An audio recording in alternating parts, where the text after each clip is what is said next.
Die Figre, die Filla, sorge seclum, iva villa, teste David cum fidilla. Salam, children of God. Hello! Steady on there, steady on. It is I, your Lord and Master, God. I have numerous names, as you lot well know, but today we'll be referencing the religion in which my name is Allah. Yes, that's right, Islam.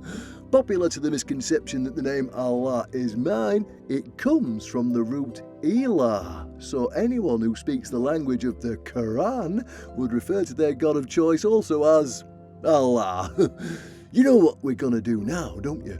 Girls and boys of God, the final instalment of the story of David, or in this case, Daoud. But first, I must remind you of something. In this version of the Holy Book, you cannot be Muslim until you declare explicitly that you believe in a few things. Amongst them, all the prophets and messengers mentioned in the Quran. If you believe in everything but that, you are not Muslim. Remember, Shlomo, son of David, and Shalom, meaning peace, from a few videos ago? Well, Shlomo's name in this version is Suleiman, which also means peace, and the greeting Shalom is Salam, which means peace. So guess where Islam came from?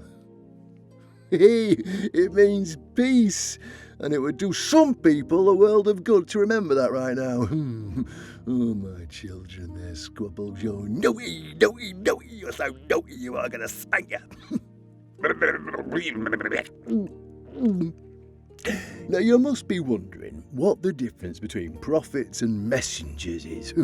I know you are, but we'll get to that another time. Now, another thing that you must believe in are the holy books. That is, not the Torah or the Torah, Bible, that's the Injil for you, and Quran, no. You must believe in the scrolls of Abraham. That is Ibrahim to you in this instalment.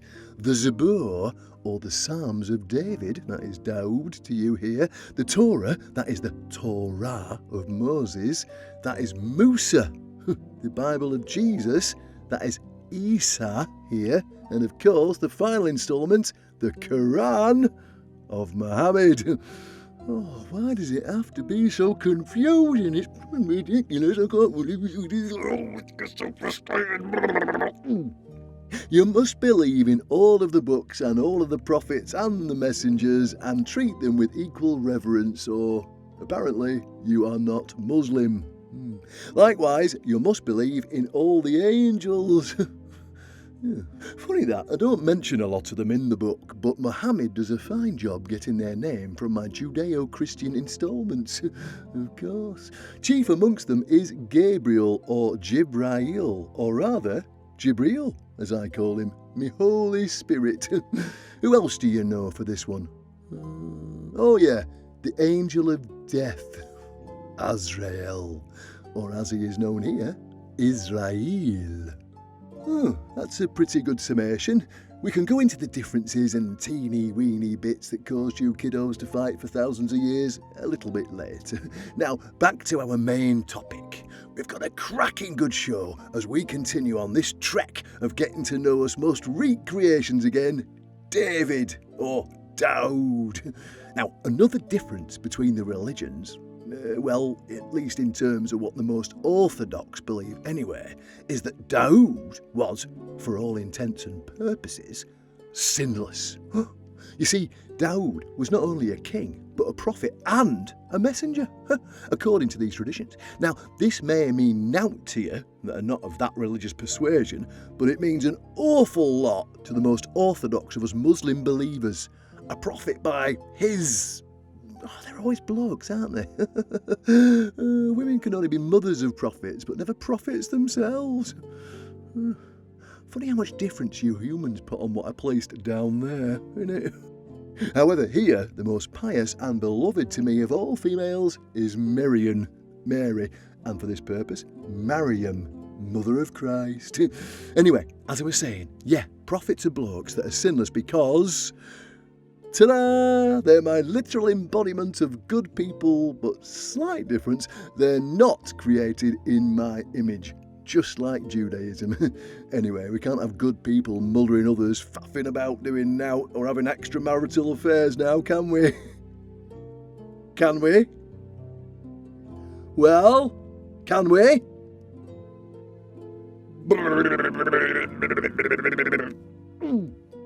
Daoud! Oh, by the way, you may see his name suffixed with the letters A and S. That means that the angels of heaven preyed upon his creation. This young'un is a special sort of chap, because he was, well, reet, as I've mentioned, but more so than his Hebrew and Christian counterparts. Well, not really.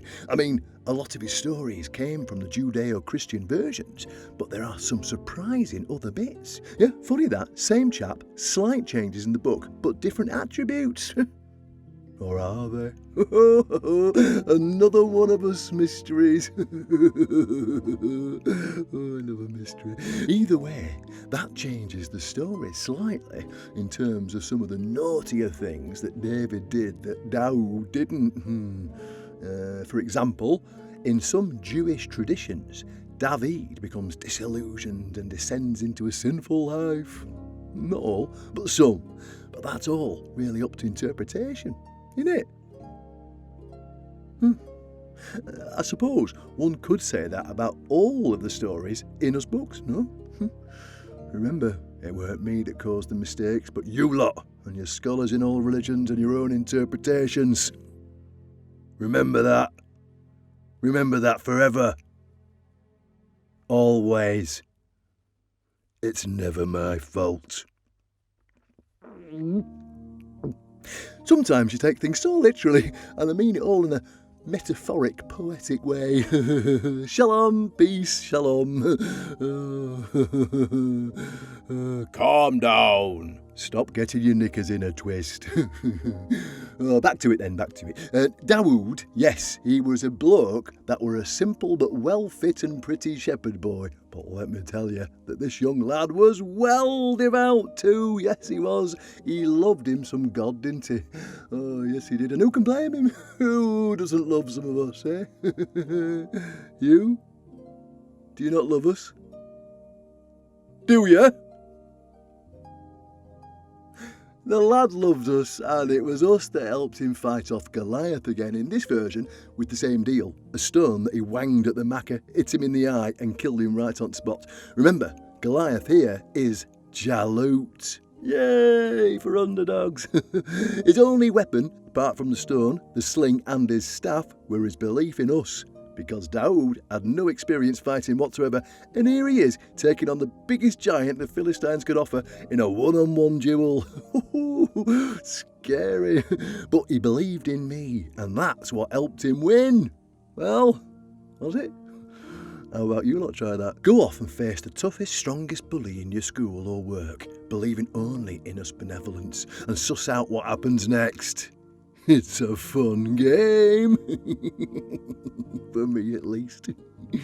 As Mohammed said to his friend at their most vulnerable, "Do not worry, there are two of us, but God is the third." Something like that. And how right he was. I am always with my devout children and those not so devout when they put their faith in me. King Saul, whose real name is Shaul in both Islam and Judaism, but I refer to him as Talut. I love me some rhyme. Talut and Jalut. Oh yeah. I were well annoyed at both the Israelites and Philistines, so I cursed them with two self-righteous kings. But I had Daoud in store for Israel. Talut, or Shaul, if you will, offered his daughter's hand in marriage to whomever bested the giant again. Et voilà, mesdames et messieurs. I told you I speak all languages. I gave you language, and I remind you of it constantly, don't I? Anyway, guess who got himself a pretty lady for a wife? Ooh. He also became the military commander, and all the people loved him just like in the other versions, if you've seen them. If not, I just said it, so listen! Shortly after wanging at that Mac of an head, I revealed to Daoud the Psalms, or the Zabor, still one of our holy books in some Christian traditions and must be believed to be one in Islam. There's some stuff in there about The land is inherited by my righteous servants. But it's another one of us mysteries as to whom wrote it. Now, many believe Daoud did, but who knows, other than... Guess who? Yeah, me. Daoud were a special chap, as he is in the Hebrew and Christian versions. But did he have any superpowers in those? No. Other than the giant thing and being a military mastermind with ladies falling all over him. But no superpowers. I don't think so. Or do I think so? Only I know the answer to that one. He was still a military genius though, but in the Islamic version, he could sing. And boy, could the boy sing. His singing swayed the mountains themselves. He swayed the mountains so much with his really good singing that the rocks bloody well melted. Honest, all of nature loved his songs, which were really us songs, weren't it? Because I were the one who inspired him. But the mountains and animals loved to hear him sing. Not only the animals, but the Jan, or Jinn. That's genies, yeah. Love to hear him sing too. And if you don't know about the jinns, and you really must, Aladdin and the 1001 Arabian Nights perhaps, huh? But no tale is as thrilling as that of the son of Daoud, King Suleiman the Wise. I'll tell you all about them later. That Daoud were a magnet with the voice that I gave him, and boy could he belt a psalm. Oh, what a nice sweet voice, what's his name has. Oh. Just having a little fun there. I mean, it seemed an awful waste not to keep him knocking about with me up here. But I didn't. No, I didn't. Prophets and the like all die and are all called out on Judgment Day by the trumpet of Israfil. The only one who is still alive is Jesus, the Messiah, or Isa, the Messiah, who was saved by the angels before his crucifixion and is alive for his second coming. Touchy subject, yes. But what my children of this tradition believe? Before the final call and after defeating the Antichrist, that is Al-Masih al-Dajjal, he too, like all of my children of flesh and blood, made from a lump of clay, will die too. Not a nice thought, is it?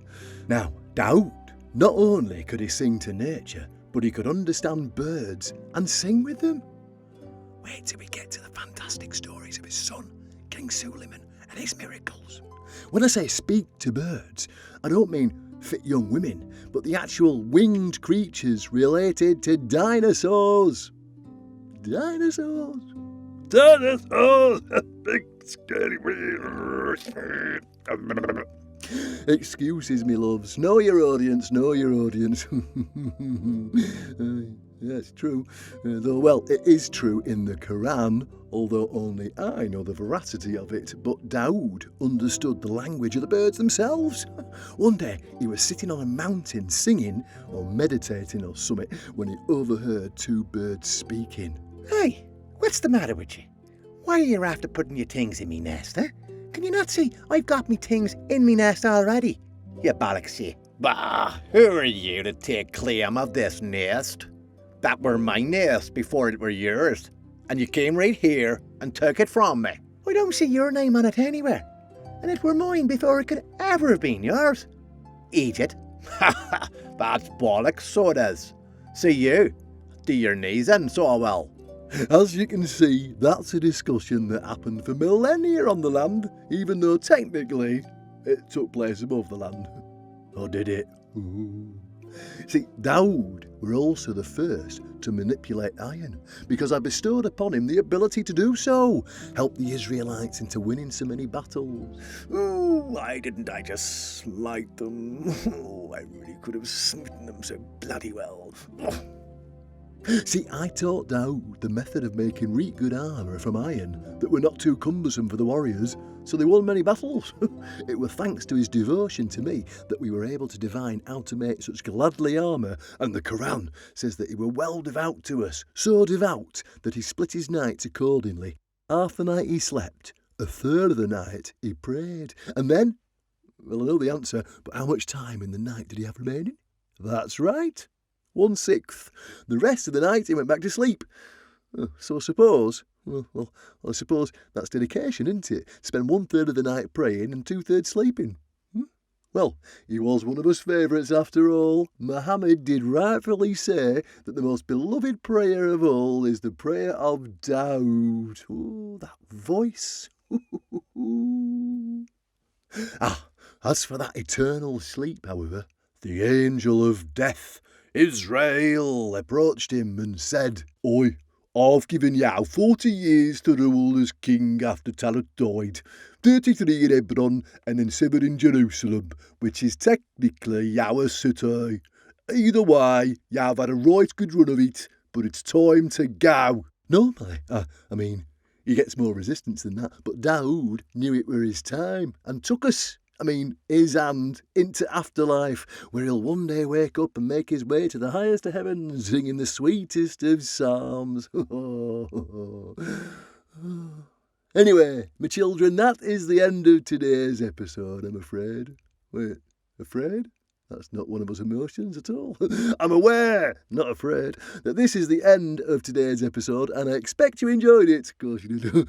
We may come back to David, or Daoud at some later stage. Definitely when we get to his son, Solomon the Wise, and especially when we get to him in this version, King Suleiman and his romances. Oh yeah, loads more.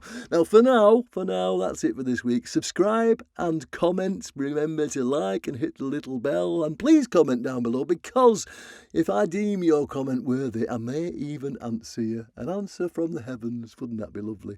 Ring the bell and share. Do let me know what's on your mind. You know what to do, don't you? I'll love to hear from you. It's been a pleasure, my dears. Ta-ra, me ducks. Ta-ra. Tatty bye now. Tatty bye. Subscribe, that is, my children. Now share, like, and leave a comment. I get lonely sometimes and I love me some questions, and hey, remember, soon you'll be able to follow me on other social media channels. You will.